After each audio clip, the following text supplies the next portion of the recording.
Bueno, y vamos a ir a ver qué sucede en los países de la región, en nuestros países vecinos, respecto al COVID-19 también. En medio de estas olas de esperanza con la vacunación, también hay mucha incertidumbre, porque mientras avanza la vacunación, Argentina entra en una nueva etapa de medidas para frenar la segunda ola de COVID-19 y así evitar el caos sanitario. Incluyen mayores restricciones, en especial en el área metropolitana de Buenos Aires, la más afectada por este virus. Vamos a volver a estudio porque quiero darle la bienvenida ahora a una autoridad que va a hablar con nosotros, la viceministra de Gestión de Sistema Sanitario, Alejandra Hidalgo. Viceministra, gracias por estos minutos. Veíamos la preocupación en los países alrededor de nosotros, en Argentina, por ejemplo. ¿Cómo se puede frenar este impacto del COVID con los que hay en Bolivia en este momento? Las vacunas, ¿qué otras medidas se tendrían que estar tomando? ¿Cómo le va? Buen día. ¿Cómo está? Buen día, Fernando. Soy la doctora Alejandra Hidalgo, viceministra del área de seguros de salud.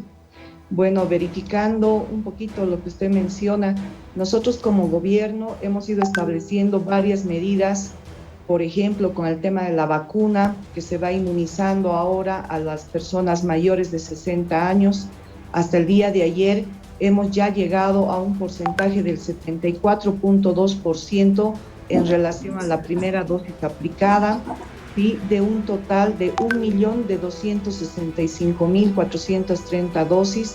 Además de esta estrategia, se ha utilizado el diagnóstico de manera oportuna, utilizando las pruebas antígeno nasal que han sido distribuidas a todos los departamentos de nuestro país, centros de salud que ahora cuentan con las pruebas antígeno nasal para poder realizar a todos aquellos casos sospechosos o personas que hayan estado en contacto con pacientes positivos. Es en ese sentido que se ha ido avanzando con esta acción, ¿no? Además de proporcionar también medicamentos a los hospitales que atienden a los pacientes COVID y equipos de bioseguridad, ¿no? Entonces, hemos ido contratando más de 3.000 profesionales para que puedan atender en los hospitales de segundo y tercer nivel que se han habilitado para poder hacer la atención. Es en ese contexto que la suma de todas estas medidas y últimamente activando los convenios con las universidades públicas y ahora entablando también nuevas estrategias con universidades privadas, es que se está realizando acciones conjuntas para enfrentar a la pandemia. Viceministra, es muy importante lo que usted nos está diciendo. Las vacunas y los medicamentos van a salvar vidas, pero si hablamos de vacunas y medicamentos, hablamos también de alguna forma de prevención o de tratar la enfermedad en un estadio inicial.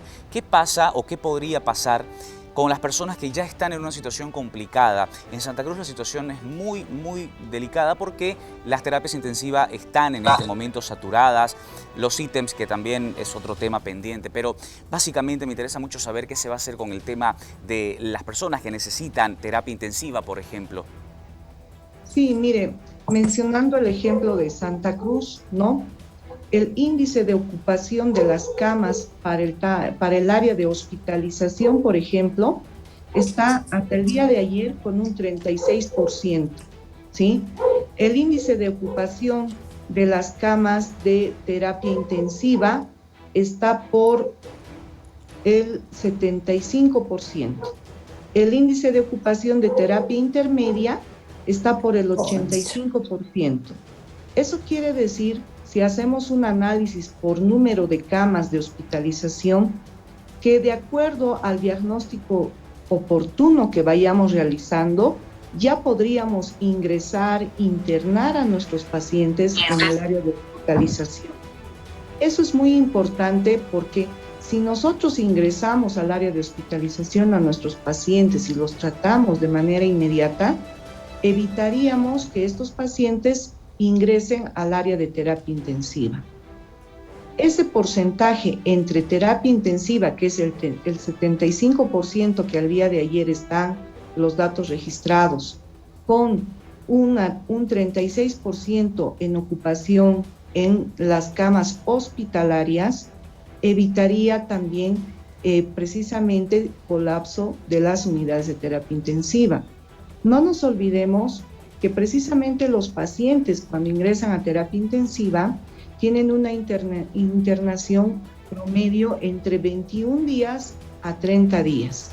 Y precisamente estos datos son los que tenemos que ahora ir fortaleciendo para que las camas de hospitalización pues sean ocupadas y así evitemos que pasen nuestros pacientes a otras áreas críticas, ¿no? Lo mismo nos ocurre, por ejemplo, en Cochabamba, que está con el 54% en relación a las camas de hospitalización, en La Paz el 28%, ¿sí? Entonces tenemos que abordar todas las estrategias, no solamente indicar que debería ir el paciente directo a terapia intensiva. Lo óptimo es que primero vaya al área de hospitalización.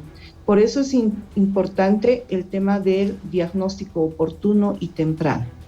Bien, viceministra. Igualmente, a mí de alguna manera me deja un poco de confusión el saber a quién le hacemos caso. Y esto se lo digo porque hemos conocido la semana pasada, gracias a un informe del Colegio Médico y de quien entonces todavía era la alcaldesa de esta ciudad, de que el 99% de las camas de terapia intensiva de los hospitales estaba ya ocupado, o sea que había ya una saturación. Es decir, estos datos que se manejan son los mismos, hay estudios que se hacen de manera independiente el Ministerio de Salud con el CEDES, por ejemplo, o con el Colegio Médico. En realidad, nosotros vamos coordinando con todos los sedes departamentales. Bien. Los sedes departamentales de manera diaria van emitiendo un reporte del número de camas ocupadas y camas libres, ¿no? Entonces, de acuerdo a esta información que nos brindan, bien, nosotros obtenemos estos datos. Ahora, no te olvides que los datos en esta área son dinámicos. Entonces, puede ser que algún paciente haya pasado a terapia intermedia y habría que revisar el porcentaje de terapia intermedia y también el porcentaje de hospitalización.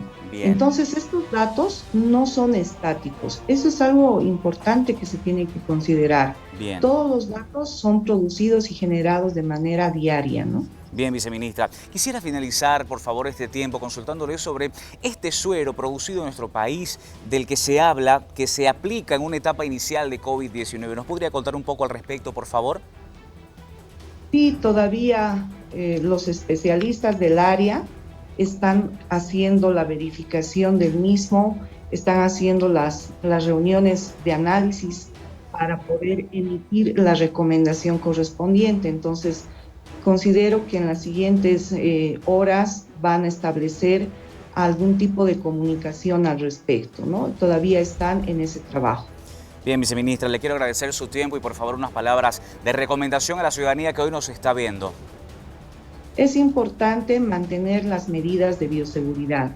Esté la persona vacunada o no, nuestra población, todos debemos continuar con el uso del barbijo, el lavado de manos mínimamente 6 veces al día con agua y jabón, la distancia de persona a persona de 1,5 metros y a todo esto se debe sumar ambientes con ventilación, ¿sí? Puede ser que ustedes estén trabajando en un área, las ventanas tienen que estar abiertas para que exista esta ventilación de aire y eso es importante. Gracias. Viceministra Alejandra Hidalgo, el agradecido soy yo y hasta una próxima oportunidad. Hemos hablado con la viceministra sobre el tema que obviamente tiene en vilo en nuestro país y en los países de la región también, la emergencia sanitaria que hay gracias al COVID-19. Nuestra revista Ahora Nosotros tenemos más. Contigo, Valentina.